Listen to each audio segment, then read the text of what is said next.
Muy bien, el día de hoy estamos aquí reunidos para realizar un tema más de sistema óseo para los alumnos de quinto año del Colegio Amancio Varona. Nos habíamos mencionado y quedado en lo que era la vértebra típica. Una vértebra típica básicamente presenta el famoso cuerpo vertebral, tiene los pedículos, ahí está, tiene las apófisis articulares, que son 4, tiene las láminas, tiene apófisis transversa, ahí está, y tienen el apófisis espinoso, ¿ya? Lo llaman apófisis espinosa porque tiene la forma de una espina, por eso recibe el nombre así de apófisis espinosa. La columna vertebral tiene aproximadamente 33 a 34 huesos, siempre y cuando sea una columna de un recién nacido, porque ya la columna vertebral de un adulto presenta básicamente solamente 23 vértebras, 26 vértebras, ¿ya?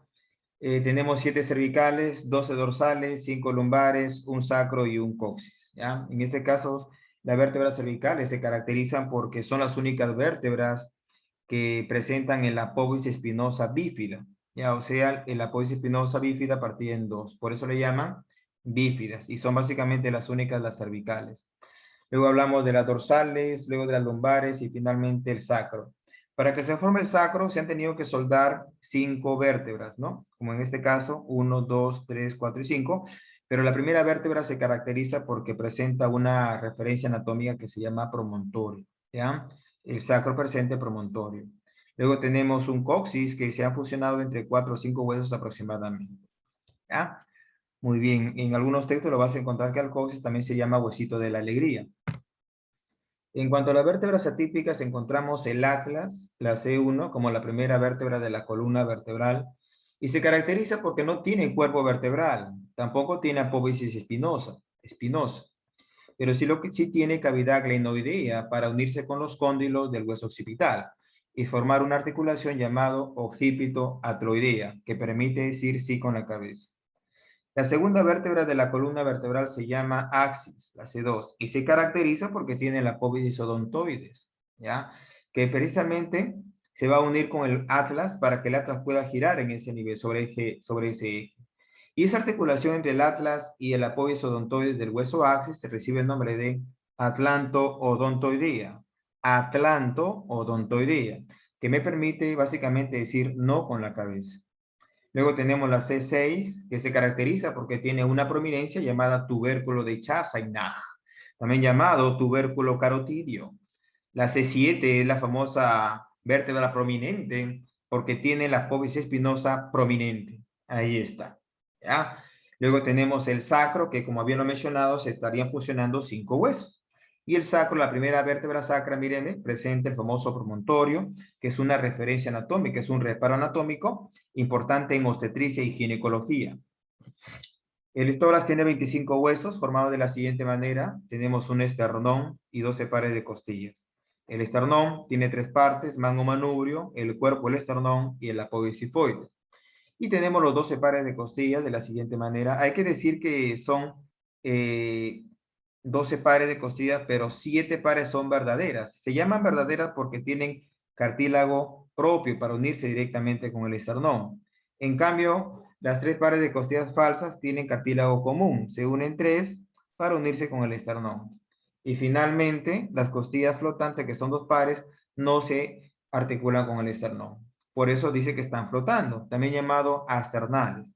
Una característica muy importante es que estas costillas protegen al riñón, especialmente en la parte superior. Recuerden que el primer par de costillas presenta una protuberancia llamada tubérculo de Lisfranc, mientras que las costillas más anchas y curvas es el quinto par. Tenemos aquí la caja torácica con el esternón y las costillas. Con el esternón habían mencionado que presenta el mango manubrio, el cuerpo del esternón y el apófisis sifoides. Y entre el mango manubrio y el cuerpo del esternón se encuentra el famoso ángulo de Lois. Las costillas son 12 pares, que en número serían 24. Recuerden que las costillas no son huesos largos, porque hemos dicho que para que sea hueso largo tiene que tener cabeza. Y las costillas no presentan cabeza. Dentro de la anatomía lo consideramos como huesos planos o huesos arqueados, ¿ya? Pero no son huesos largos, son huesos planos. En el esqueleto appendicular básicamente encontramos los huesos del miembro superior. En primer lugar, vamos a estudiar los huesos de la cintura escapular. Y los huesos de la cintura escapular son dos, la clavícula y el hueso omóplato, también llamado escápula. Luego tenemos los huesos del brazo, mencionamos al húmero, luego los huesos del antebrazo.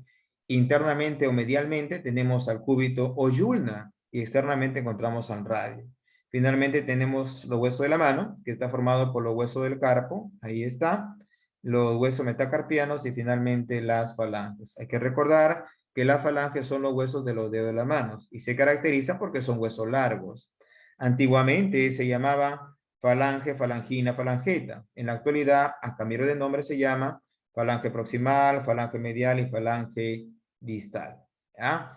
Muy bien, vamos a ver rápidamente en el esqueleto appendicular la cintura escapular. ¿Ya? La cintura escapular básicamente presenta la clavícula y escápula. Acá está la clavícula, una vista anterior, tiene forma de una S itálica, ahí está, y una vista posterior. Mientras que la escápula o el omóplato, miren acá, presente es un hueso, se podría decir plano, ¿no? Es un hueso plano, miren acá, presente el acromión, que se va a unir con la clavícula, formando una articulación llamado acromio clavicular, mientras que la apófisis coracoide se inserta con el tendón del músculo bícebraquial, ¿ya? Entonces, hay que tener en cuenta que el hueso escápulo del omóplato presenta el acromión y el apófisis coracoides. También presenta, miren acá, la cavidad glenoidea, donde se une la cabeza del húmero para formar la articulación del hombro. Y recuerden que la articulación del hombro se llama escápulo humeral. Y según la ciencia considera que la articulación escápulo humeral sea la más movible del cuerpo humano. ¿Ya? Tiene la articulación más móvil, la escápulo humeral, que sería la articulación del hombro. La cabeza del húmero solamente ingresa a la mitad. Por eso es que los científicos la llaman enartrosis incongruente. Si ingresara toda la cabeza a la cavidad glenoidea se llamaría enartrosis congruente, pero como solamente ingresa a la mitad sería enartrosis incongruente. A nivel del húmero, que es el hueso más largo del miembro superior, encontramos algunas protuberancias como el troquíter y el troquín, la corredera bicipital para que por ahí pase el tendón del músculo bicibraquial, la B deltoidea, la trochlea y el cóndilo. También tenemos la cabeza y el canal de torsión, ¿no? Donde se ubica por ahí el nervio radial. El cúbito y el radio, que son los huesos del antebrazo, encontramos el cúbito o yulna, que se caracteriza porque tiene el olecrano, miren acá, para formar precisamente, miren acá, el olecrano para formar la articulación del codo, ¿no? Y poder permitir la flexión del antebrazo. Muy bien, entonces, el olecrano que forma la articulación del codo le pertenece al hueso cúbito o yulna, o también llamado hueso ulnar, ¿ya? Ahora, este cúbito se caracteriza porque está medialmente o internamente al cuerpo, presente en la apófisis coronoides, presenta cabeza, presenta apófisis estiloides. Mientras que el radio, que ocupa la parte externa, presenta la tuberosidad bicipital y cabeza. Recuerden que los huesos largos tienen cabeza. Entre el cúbito y el radio se encuentra una articulación muy importante llamada sindesmosis. Esta articulación sindesmosis es la misma que se presenta, por ejemplo, en las fontanelas.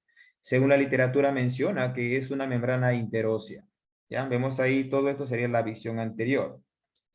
Luego tenemos a la mano, miren, ven, la mano izquierda vista posterior, encontramos los huesos del carpo, que son 8, los metacarpianos, que son 5, y las falanges, que son 14 en una mano.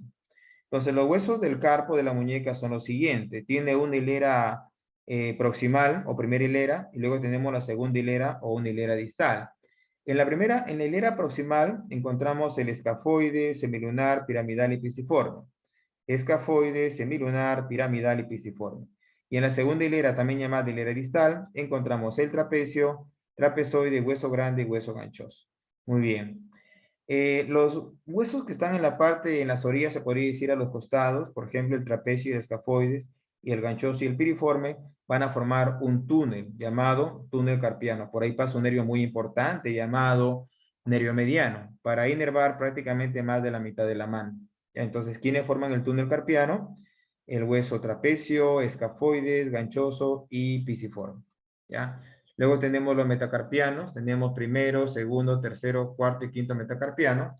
Finalmente las falanges, falange proximal, falange medial, falange distal. El único dedo que no tiene falange medial es el hueso, es el dedo gordo de la mano, o sea, pulgar. El pulgar solamente tiene falange proximal y falange distal, pero no hay falange medial. Aquí serían dos falanges. Más 12 falanges de estos dedos, porque 3 por 4 es 12, más 2 serían 14 falanges. En una mano encontramos 14 falanges. Bueno, una característica a nivel de la mano es que se puede dar una enfermedad llamada, artritis reumatoide. Esta artritis reumatoide es una enfermedad autoinmune donde tus propias defensas te atacan, causándote enfermedad. Esta artritis reumatoide se da por la formación de un tejido de granulación llamado tejido Pamnus, donde básicamente va a permitir la deformación de los dedos de las manos y con la aparición de nódulos. Lastimosamente es una enfermedad de larga data, o sea, solamente se trata, pero no se cura. A nivel de los huesos del miembro inferior encontramos los huesos de la cadera, o sea, la cintura pélvica, que está formado por los ilíacos o coxales, ilíaco coxal. Y el ilíaco coxal, que son dos, se caracteriza porque tiene tres partes. El ilion, donde se encuentra la fosa ilíaca, el pubis y el hueso isquio. El isquión lo utilizamos nosotros para sentarnos. Los dos coxales se unen mediante una articulación llamada sínfisis púbica, que en el momento del parto se puede dilatar. Muy bien, vamos a ver en otra visión. Miren acá el coxal ilíaco. Esta es una cara externa. Encontramos el ilion, donde se encuentran las fosas ilíacas. Tenemos acá el isquion, ¿no?, que utilizamos para sentarnos, y también tenemos el pubis. La unión de los tres van a formar una articulación, una estructura llamada acetábulo o cavidad cotiloidea, donde se inserta la cabeza del fémur, formando la articulación de la cadera llamada coxofemoral. Entre el fémur y el coxal se forma la articulación de la cadera llamado coxofemoral, que es una articulación donde la cabeza del fémur ingresa totalmente. Y cuando ingresa totalmente la cabecita, en este caso se llama enartrosis congruente. ¿Ya? La articulación coxofemoral es una enartrosis congruente. El coxal ilíaco, miren, en una cara interna encontramos la cresta ilíaca, tenemos la línea nominada que permite la división de una pelvis mayor de una pelvis menor. ¿Ya? O sea, la línea que separa la pelvis mayor de una pelvis menor es la línea nominada. La espina ciática y también tiene la tuberosidad isquiática. En el esqueleto appendicular encontramos la pelvis ósea, y la pelvis ósea está formada por los coxales, el sacro y el coxis. Recuerden que la pelvis femenina, miren acá, es oval, ¿no? En cambio la masculina es redonda. ¿Ya? En la femenina, el sacro básicamente es corto, se puede decir corto y más ancho, ¿no? Es corto y más ancho.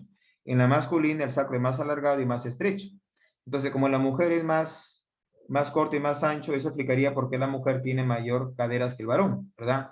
Y en cuanto al ángulo, miren acá el ángulo subpúbico en el caso de la pelvis femenina es mayor de 90, por eso que la mujer tiene las caderas más amplias, ¿no? Es más caderona.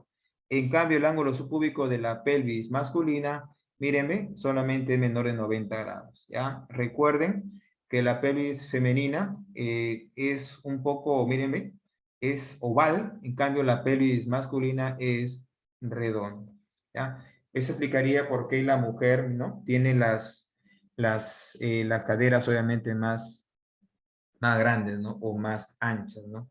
Y en cuanto al ilio, mírenme, es un poco más alargado, ¿no? En cambio aquí es un poco más estrecho, más corto, ¿ya? Entonces, no se vayan a olvidar, ¿sí? Entonces, solamente para mencionar allí que la línea nominada es una línea muy importante que va a dividir a la pelvis en una pelvis mayor y una pelvis menor. ¿Y con qué porción del coxal ilíaco nos sentamos? Con esta estructura que se llama isquión, donde encontramos la tuberosidad isquiática.